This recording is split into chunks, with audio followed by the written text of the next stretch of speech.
Hello friends, कैसे हैं आप सब? बढ़िया। चलिए फ्रेंड्स, पिछले क्लास में हमने एक बहुत ही महत्वपूर्ण थ्योरम पढ़ा था।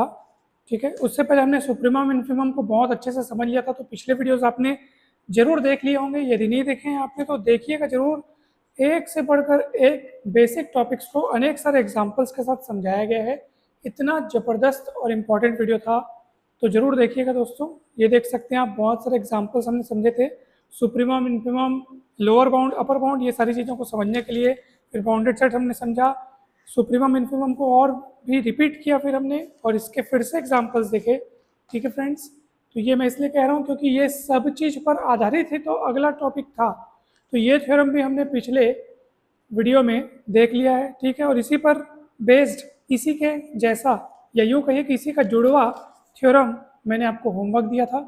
ये होमवर्क, ये सारे टॉपिक्स पिछले वीडियोस में ज़रूर देखिएगा दोस्तों। आज जो टॉपिक पढ़ने जा रहे हैं हम लोग, वो बहुत बहुत बहुत इंपॉर्टेंट टॉपिक है। परीक्षा में ये प्रश्न अपने आप में, ये थ्योरम आते ही आता है। ये देखो, ये थ्योरम परीक्षा में आता है दोस्तों। क्यों कंप्लीट ऑर्डर्ड फील्ड नहीं है? क्यों, यानी कि क्यों पूर्णतः क्रमित क्षेत्र नहीं है? क्यों? ठीक है, पूर्ण क्रमित क्षेत्र, पूर्ण क्रमित क्षेत्र नहीं है। क्यों? क्यों क्यों क्या है? परिमेय संख्याओं का समुच्चय। तो क्यों नहीं है वो अपन सिद्ध किए दोस्तों। ठीक है, परंतु ये थ्योरम समझने से पहले हमको ये तो जानना पड़ेगा ना कि कंप्लीट ऑर्डर्ड फील्ड यानी पूर्णतः क्रमित क्षेत्र क्या होता है, ये तो समझना पड़ेगा ना। तो चलिए इसको पहले समझते हैं। ठीक है फ्रेंड्स, तो ध्यान से देखिएगा। Supremum and infimum property of N ordered field, ये पढ़ेंगे। उसके बाद कंप्लीट ऑर्डर्ड फील्ड पढ़ेंगे दोस्तों। पिछले वीडियो का जो टारगेट था वो कंप्लीट हो चुका था। आज के वीडियो में हम लोग टारगेट रखते हैं बहुत ही छोटा सा टारगेट, मात्र 50 व्यूज़ का और प्लस 10 लाइक्स का। ठीक है फ्रेंड्स, ये छोटा सा टारगेट जैसे ही कंप्लीट होगा वैसे ही तुरंत मैं नेक्स्ट वीडियो अपलोड करूँगा। यदि आप चाहते हैं कि जल्दी जल्दी वीडियो आए तो आप जल्दी जल्दी सपोर्ट कीजिए, तुरंत सब्सक्राइब कीजिए चैनल को यदि अभी तक आपने सब्सक्राइब नहीं किया है, और वीडियो को शेयर कीजिए दोस्तों। आप इस चैप्टर के बहुत पहले से यदि जुड़ चुके हैं तो आपने ये सारे वीडियोस देखे होंगे। इतने सरल भाषा में हमने एक एक टॉपिक को यहाँ पे पढ़ा है दोस्तों। तो चलिए अब बिना देर के जल्दी से शुरू करते हैं दोस्तों। एक खास बात, यदि आप चाहे हिंदी मीडियम से हो चाहे आप इंग्लिश मीडियम से हो, आपको पूरा पूरा टॉपिक, हर थ्योरम, हर एक शब्द आराम से समझ में आ जाएगा। इसलिए निश्चिंत और बिंदास होकर के वीडियो देखें। भले आपको ऐसा लग रहा है कि इंग्लिश में लिखा है तो समझ में आएगा कि नहीं आएगा, कोई चिंता मत करो, बहुत इजीली समझ में आ जाएगा दोस्तों। चलिए अब हम डेफिनेशन देखते हैं। Supremum and infimum property of N ordered field, यानी कि किसी क्रमित क्षेत्र का उच्चक और निम्नक गुणधर्म क्या होता है, ये देखते हैं। उच्चक और निम्नक गुणधर्म, देखो, कोई क्रमित क्षेत्र यानी कि कोई ऑर्डर्ड फील्ड, सुप्रीमम प्रॉपर्टी को ही हम लोग लीस्ट अपर बाउंड प्रॉपर्टी कहते हैं, याद रखना, लीस्ट अपर बाउंड प्रॉपर्टी। ठीक है, यानी निम्नतः उच्च परिबंध। ठीक है, निम्नतः उच्च परिबंध प्रॉपर्टी, या देखो हिंदी नाम से भी आप याद रख सकते हो, लेकिन इंग्लिश नाम ज़्यादा आपको बोलने में और यूज़ करने में सरल लगेगा, तो इसलिए आप इंग्लिश नाम को प्रेफर करना, बिकॉज आगे तो आपको यही काम आएगा ना। तो सुप्रीमम प्रॉपर्टी को ही बोलते हैं अपन लीस्ट अपर बाउंड प्रॉपर्टी या निम्नतम उच्च परिबंध गुणधर्म। तो कोई क्रमित क्षेत्र सुप्रीमम प्रॉपर्टी रखता है, कहलाएगा यदि एफ, यानी जो ऑर्डर्ड फील्ड है एफ का प्रत्येक non empty bounded above subset, यानी उस एफ का हर अरिक्त ऊपरी परिबद्ध समुच्चय, यानी बाउंडेड एबव सबसेट एफ में सुप्रीमम ए रखता हो। यानी सरल शब्दों में अगर अपन देखें तो कोई ऑर्डर्ड फील्ड जो है सुप्रीमम प्रॉपर्टी रखता है। ऐसा कब बोलेंगे? यदि एफ का आपने एक ऐसा सबसेट लिया जो कि नॉन एम्प्टी है और बाउंडेड एबव है। और बाउंडेड एबव इसका मतलब सीधी सी बात है कि ये इसका बाउंडेड एबव है, मतलब लीस्ट अपर बाउंड अस्तित्व में होगा, तभी तो वो बाउंडेड एबव है ना, तो उसका लीस्ट अपर बाउंड अस्तित्व में होगा। लीस्ट अपर बाउंड यानी कि सुप्रीमम अस्तित्व में होगा, तो वो सुप्रीमम जो है वो एफ में मिलना चाहिए। कोई ऑर्डर्ड फील्ड सुप्रीमम प्रॉपर्टी रखता है, ऐसा कब कहलाएगा? यदि उसका हर नॉन एम्प्टी सबसेट, यानी उसमें से अगर कोई भी आप नॉन एम्प्टी सबसेट उठाओगे, कैसा वाला, जो कि बाउंडेड एबव हो, तो बाउंडेड एबव होगा मतलब उसके सुप्रीमम का अस्तित्व होगा, तो जरूर उसका सुप्रीमम जो है एफ में एग्जिस्ट करना चाहिए। ठीक है, एफ में सुप्रीमम ए होना चाहिए। और वैसे ही कोई ऑर्डर्ड फील्ड इन्फीमम प्रॉपर्टी रखता है, कब कहलाएगा? यदि प्रत्येक non empty bounded below subset F में इन्फिमम ऑफ ए रखेगा। और याद रखना कि अगर कोई ordered field supremum property follow करता है ना, मतलब वो निश्चित रूप से इन्फिमम प्रॉपर्टी भी फॉलो करेगा, या अगर वो इन्फिमम प्रॉपर्टी फॉलो करता है तो सुप्रीमम भी करेगा, यानी दोनों प्रॉपर्टी एक साथ फॉलो होते हैं, याद रखिएगा। ठीक है, इसलिए और जब दोनों प्रॉपर्टी फॉलो होते हैं ना किसी भी ऑर्डर्ड फील्ड में, तो वो कहलाता है कंप्लीट ऑर्डर्ड फील्ड, पूर्ण क्रमित क्षेत्र। तो याद रखना पूर्ण क्रमित क्षेत्र क्या है, वह क्रमित क्षेत्र जो सुप्रीमम और इन्फिमम दोनों प्रॉपर्टी को फॉलो करता है। ऐसा नहीं हो सकता कि कोई ऑर्डर्ड फील्ड एक प्रॉपर्टी को फॉलो कर रहा है और दूसरी को नहीं कर रहा है, ऐसा नहीं हो सकता। होती है तो दोनों साथ होती हैं, नहीं होती तो दोनों नहीं होती, इस चीज़ को ध्यान रखना। ठीक है, इसलिए यहाँ पे लिखा है कि कंप्लीट ऑर्डर्ड फील्ड की डेफिनेशन में जो सुप्रीमम प्रॉपर्टी, या ब्रैकेट में लिखा है इन्फिमम प्रॉपर्टी, एंड करके लिखा है, तो एंड मतलब इसको करेगा तो साथ में इसको भी करता है। तो जो फील्ड सुप्रीमम प्रॉपर्टी या इन्फिमम प्रॉपर्टी रखता है वो कंप्लीट ऑर्डर फील्ड कहलाता है। एग्जाम्पल के रूप में आप देख लो, आर जो है कंप्लीट ऑर्डर्ड फील्ड है, सी ओ एफ यानी कंप्लीट ऑर्डर्ड फील्ड यानी पूर्ण क्रमित क्षेत्र है। आर आर मतलब वास्तविक संख्याओं का समुच्चय। ठीक है फ्रेंड्स, ये जो बात मैंने कही कि भाई अगर कोई ऑर्डर्ड फील्ड सुप्रीमम प्रॉपर्टी रख रहा है तो वो इन्फिमम भी रखेगा, या अगर वो इन्फिमम रख रहा है तो सुप्रीमम प्रॉपर्टी भी रखेगा, तो ये चीज़ जो है ये अपने आप में एक थ्योरम के रूप में आपकी किताब में दी हुई है, आप जरूर देखिएगा, इसका प्रूफ भी देखिएगा। बट हम उस प्रूफ को, मतलब उस थ्योरम को भी नहीं देख रहे हैं, बिकॉज हम उस थ्योरम को देख रहे हैं जो सबसे इम्पॉर्टेंट है एग्जाम पॉइंट ऑफ व्यू से। अगर अपन बात करें तो जो थ्योरम पूछा जाता है वो ये वाला है दोस्तों। ठीक है, तो ये थ्योरम अभी हम समझने वाले हैं, बहुत ही इंपॉर्टेंट थ्योरम है, कहीं पे भी डाउट होगा तो पूछना। अब देखो, क्यू यानी परिमेय संख्याओं का समुच्चय, सेट ऑफ रैशनल नंबर्स, ये कंप्लीट ऑर्डर्ड फील्ड नहीं है। क्यों? ऑर्डर्ड फील्ड तो है ये, परंतु कंप्लीट ऑर्डर्ड फील्ड नहीं है। तो भैया क्यों नहीं है भैया, सोचो जरा सोचो। तो दोस्तों जैसा कि अभी आपने देखा कि कंप्लीट ऑर्डर्ड फील्ड होने के लिए क्या जरूरी है, supremum infimum property, supremum property और इन्फिमम प्रॉपर्टी को फॉलो करना जरूरी है। यदि आप इनमें से कोई एक प्रॉपर्टी भी फॉलो करते हुए दिखा दें कि हाँ भाई देखो ये सुप्रीमम प्रॉपर्टी को फॉलो कर रहा है, तो निश्चित रूप से क्यू कंप्लीट ऑर्डर फील्ड हो जाएगा। परंतु यहाँ पे तो उसी तरह ने बोला कि कंप्लीट ऑर्डर फील्ड नहीं है। क्यों नहीं है भैया? तो चलिए इस थ्योरम के प्रूफ के लिए दोस्तों मैं यहाँ पे बीच बीच में हिंदी इंग्लिश लिख रहा हूँ ताकि आपको समझने में कोई दिक्कत ना हो, किंतु परीक्षा में आप अगर हिंदी मीडियम वाले हैं तो हिंदी में लिखिएगा अच्छे से प्रॉपर, जैसे किताबों में दिया होता है, और अगर आप इंग्लिश मीडियम वाले हैं तो आप इंग्लिश में लिखिएगा। मैं मिक्स इसलिए यूज़ कर रहा हूँ ताकि आपको आसानी से समझ में आ सके, चाहे आप हिंदी से हो चाहे आप इंग्लिश से हो। ठीक है, इस थ्योरम के प्रूफ के लिए हम ये शो करेंगे या हम ये दर्शाएंगे कि क्यू कंप्लीटनेस प्रॉपर्टी को सेटिस्फाई नहीं करता। सीधी सी बात है, क्योंकि जो कंप्लीटनेस प्रॉपर्टी को सेटिस्फाई करता है वही तो कंप्लीट ऑर्डर्ड फील्ड होगा। ठीक है, ये देखो कंप्लीट ऑर्डर्ड फील्ड किसको बोलेंगे, जो सुप्रीमम प्रॉपर्टी और इन्फिमम प्रॉपर्टी रखते हैं, इसी को बोलते हैं कंप्लीटनेस प्रॉपर्टी। ठीक है, याद रखिएगा। ये जो अभी हम लोग लिखे ना, कोई भी फील्ड, कोई भी ऑर्डर्ड फील्ड एफ के लिए लिखे हैं। ठीक है, तो जैसे कंप्लीट ऑर्डर्ड फील्ड कब बोलेंगे, यदि वो सुप्रीमम इन्फिमम प्रॉपर्टी को फॉलो करेगा। ठीक है, आर भी करता है इनको, इसलिए आर भी कंप्लीट ऑर्डर्ड फील्ड है। और ये प्रॉपर्टी आर में एक विशेष नाम से जानी जाती है, कंप्लीटनेस एक्सिम इन आर, या completeness property of R.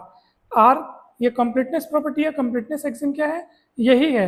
Are complete ordered field है ना, तो ये एक अपने आप में गुण है आर का कि वो कंप्लीट ऑर्डर्ड फील्ड है, और आर के इसी गुण को हम बोलते हैं कंप्लीटनेस एक्सिम या कंप्लीटनेस प्रॉपर्टी। ठीक है, कि हाँ भाई उसमें उसमें वो सुप्रीमम और इन्फिमम प्रॉपर्टी दोनों को फॉलो करता है आर। ठीक है, लेकिन क्यों नहीं करता, क्यों नहीं करता, क्यों, तो उसको अभी अपन समझने वाले हैं।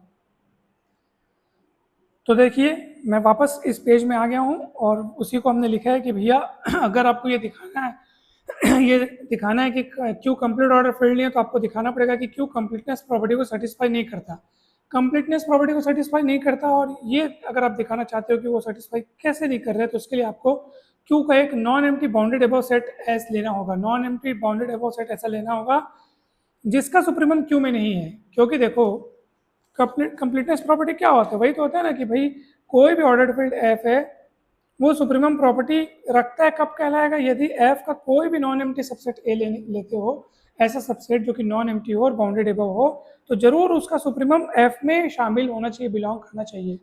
अगर यही चीज़ क्यू के लिए दिखा देते हैं तो क्यू भी सुप्रीमम प्रॉपर्टी रखता हुआ कहा जाएगा, मगर अपने को बताना है कि वो कंप्लीट ऑर्डर नहीं है मतलब वो सुप्रीमम प्रॉपर्टी फॉलो नहीं करता है। सुप्रीमम प्रॉपर्टी फॉलो नहीं करता, ये दिखाने के लिए आपको ये दिखाना पड़ेगा कि अगर आप क्यू में से कोई नॉन एम्प्टी बाउंडेड सबसेट उठाते हो, यानी अरिक्त ऊपरी परिबद्ध समुच्चय लेते हो अगर क्यू का, तो दिखाना पड़ेगा कि उसका सुप्रीमम क्यू में शामिल नहीं है। अगर क्यू में शामिल हो जाए तब तो क्यू भी सुप्रीमम प्रॉपर्टी फॉलो करने लग जाएगा, यानी कि वो कंप्लीट बन जाएगा। लेकिन हमको दिखाना है कि वो नहीं है, इसलिए आपको ये सिद्ध करना होगा कि क्यू के कोई non empty bounded above subset S का सुप्रीमम क्यू में शामिल नहीं है। तो चलिए सबसे पहले एस डिफाइन करते हैं। तो we defined S is equals to X such that X belongs to Q और सच दैट, है ना, such that X belongs to Q and X square lies between 0 and 2। मतलब एस किस तरीके से डिफाइन किया हमने, ऐसी परिमेय संख्याओं का समुच्चय, ठीक है। देखो x such that x belongs to Q बोल रहे हैं, मतलब x परिमेय संख्या ऐसी परिमेय संख्या है जिनका वर्ग धनात्मक किंतु 2 से छोटा, जीरो से बड़ा मतलब धनात्मक हुआ ना, लेकिन 2 से छोटा, ऐसे अपन डिफाइन कर रहे हैं। तो देखो यहाँ पे बोल रहा है स्पष्टता 1 बिलोंग्स टू s, क्योंकि 1 जो है इस शर्त को संतुष्ट कर रहा है, ये दोनों शर्त को। 1 परिमेय संख्या भी है और 1 का वर्ग करोगे तो कितना आता है, 1 आता है, और वो 1 2 से छोटा किंतु 0 से बड़ा है। मतलब हर वो संख्या जिसका वर्ग जो है वो 0 से बड़ा किंतु 2 से छोटा हो, उन संख्याओं को आपको एस में शामिल करना है, ऐसे डिफाइन किया जा रहा है। आगे इसका कारण आपको समझ में आ जाएगा कि क्यों ऐसे डिफाइन किया गया है। चलिए, तो ये तय हो गया कि 1 बिलोंग्स टू एस, यानी कोई और एस में हो ना हो 1 तो बेचारा है, इसलिए इतना तो तय हो गया कि एस जो है नॉन एम्प्टी है, एस जो है क्या है, अरिक्त है, ठीक है, क्योंकि उसमें कम से कम एक एलिमेंट तो अपने को नजर आ गया ना, कौन सा, 1, ठीक है। साथ ही 2s का एक अपर बाउंड है, ये जबरदस्त लाइन है। 2s का अपर बाउंड क्यों है आप ये बताओ, क्योंकि अपर बाउंड किसको बोलते हैं आप खुद सोचो। कोई भी सेट है तो कोई संख्या उसका अपर बाउंड कब कहलाती है, कोई सेट है तो कोई संख्या उसका अपर बाउंड कब कहलाती है, कि भैया उस सेट का कोई भी मेंबर उस चुनी हुई संख्या से जिसको आप अपर बाउंड कह रहे हैं उससे बड़ा ना हो जाए, ठीक है, तभी तो आप उसको अपर बाउंड बोल रहे हो। अब यहाँ पे वो सब परिमेय संख्याएं हैं जिनका वर्ग 2 से छोटा है, सोचो जरा, वर्ग 2 से छोटा हो तो अगर आप दिमाग लगाओ तो देखो 1 का वर्ग 1 होता है, 1 का वर्ग क्या होता है, 1 होता है, ठीक है। और रूट तीन होता है 1.732, यानी इस 1.732 और कुछ कुछ कुछ कुछ, मतलब ये थमता नहीं है, अशांत दशमलव निरूपण होता है, लेकिन इतना तो है कि 1 दशमलव कुछ कुछ कुछ है। इसका मतलब इस 1 दशमलव कुछ कुछ कुछ का मैं वर्ग करूंगा तो मेरे को 3 मिलने वाला है। और चलो 2 का भी अगर अपन बात करें, रूट 2 होता है 1.414, बहुत कॉमन सेंस है इसको समझना, यानी कि अगर इसका मैं वर्ग करूं तो मेरे को 2 मिलता है, और इसमें ऐसी संख्या आपको रखनी है जिसका वर्ग 2 से छोटा हो।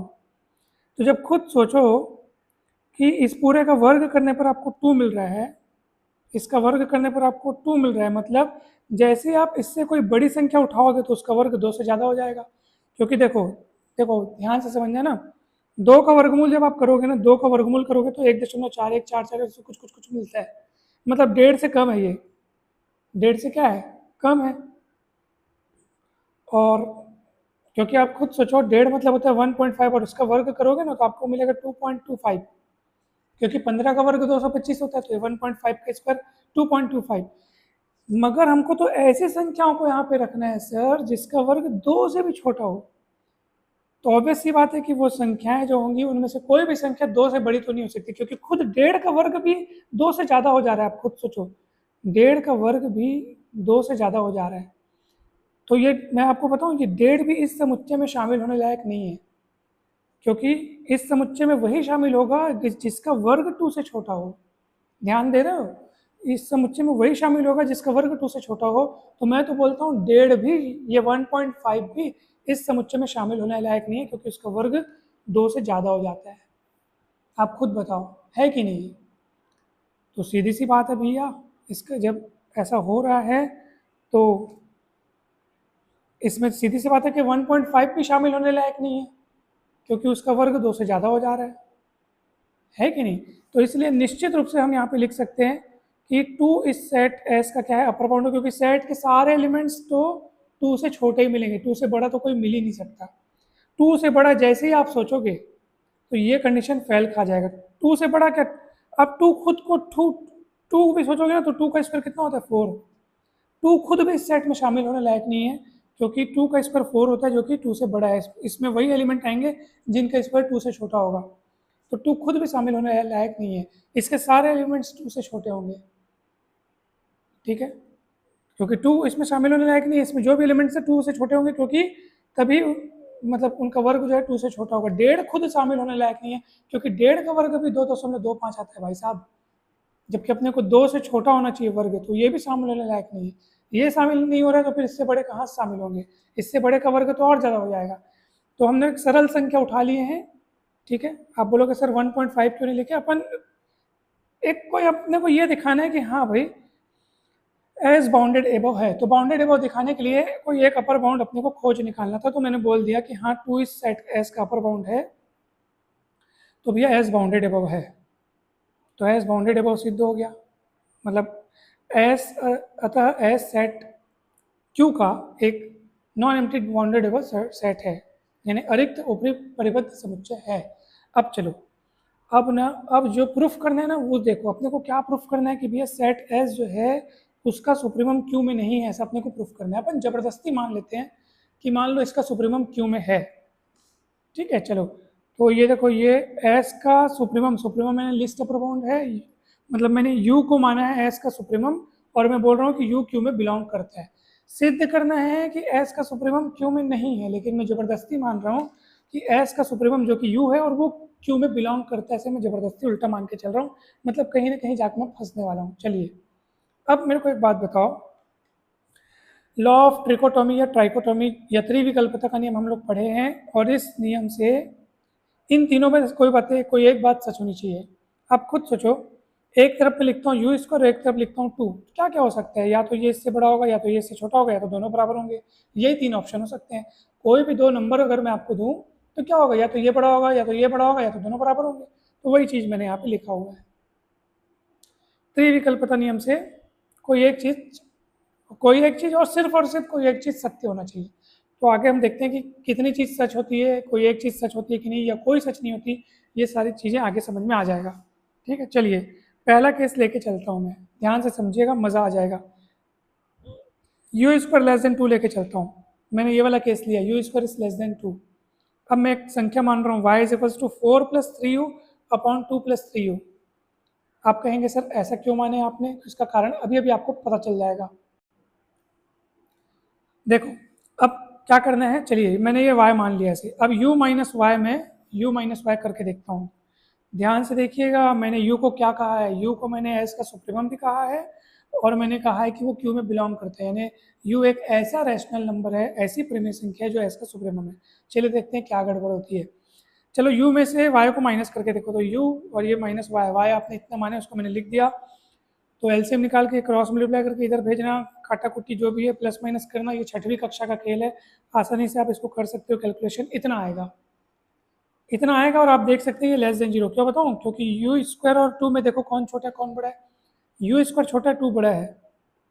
अगर आप टू को इधर पलटाओगे ना तो -2 हो जाएगा और लेस देन जीरो है ना, टू इधर आएगा तो इधर जीरो बचेगा ना, यानी you square -2 is less than zero, इसलिए पूरा जो है लेस देन जीरो होगा। लेस देन जीरो होने का मतलब नेगेटिव। तो किसको कैलकुलेट कर रहे थे आप, u माइनस वाई को आपने कैलकुलेट किया जो कि नेगेटिव आया, जो कि लेस देन जीरो आया। y को इधर पलटाओगे तो u छोटा y बड़ा, या यूँ समझिए कि y बड़ा u छोटा। अब आप खुद सोचो, दिमाग लगाओ कि आपने जो है y नाम का एक ऐसा एलिमेंट खोज के दिखाया है जो u से बड़ा है। ठीक है, तो देखो रिजल्ट क्या मिलता है, अब देखो यहाँ पे। अब रिजल्ट कैसे मिलेगा, देखो ध्यान से ना, आपने क्या कर दिया, आपने u से बड़ा एक ऐसा एलिमेंट खोज के दिखा दिया y नाम का, और u क्या है, उस सेट S का सुप्रीमम है बाबू। और सुप्रीमम किसको बोलते हैं, लीस्ट अपर बाउंड।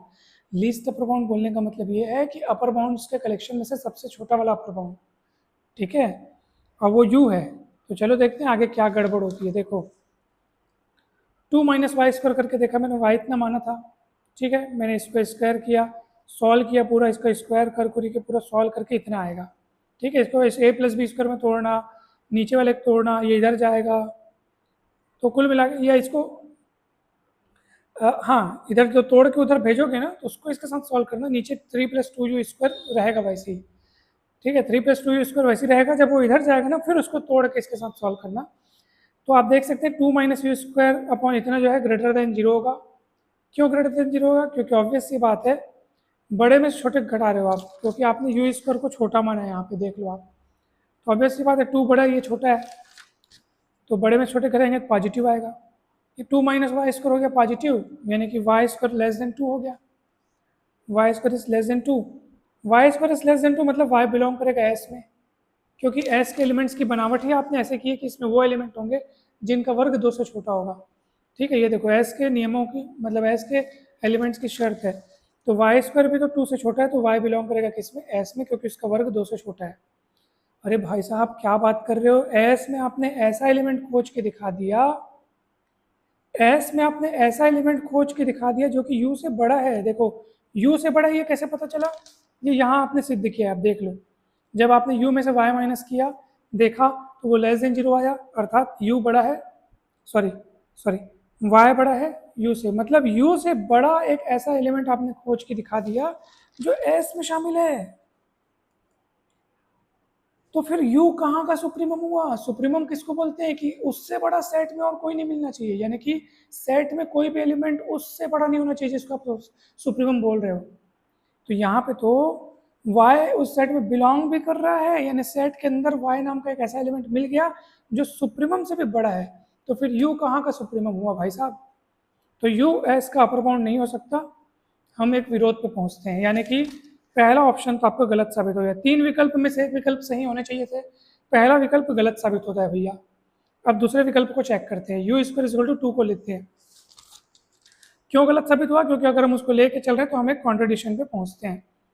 ठीक है, कॉन्ट्रडिक्शन वही है कि भैया u सुप्रीमम है और u से बड़ा एलिमेंट मिल रहा है जो कि सेट के अंदर का है, तो u कहाँ का सुप्रीमम हो सकेगा? तो ये दोनों बातें विरोधी हैं, इसलिए पहला रिजल्ट गलत साबित होता है। आइए केस नंबर 2 को देखते हैं।